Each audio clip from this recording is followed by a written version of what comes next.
কে জিতবে এই যুদ্ধে? ইরান নাকি ইসরায়েল?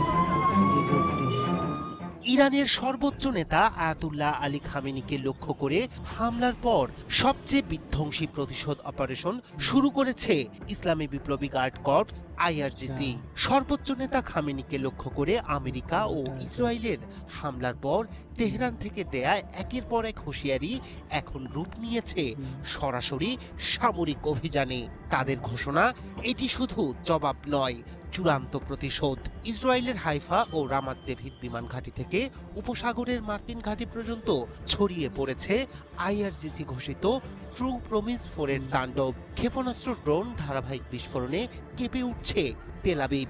একের পর এক আঘাতে উত্তপ্ত গোটা মধ্যপ্রাচ্য। সর্বোচ্চ নেতা খামেনি হত্যার প্রতিশোধ নিতে মরিয়া ইরানের ইসলামী বিপ্লবী গার্ড আইআর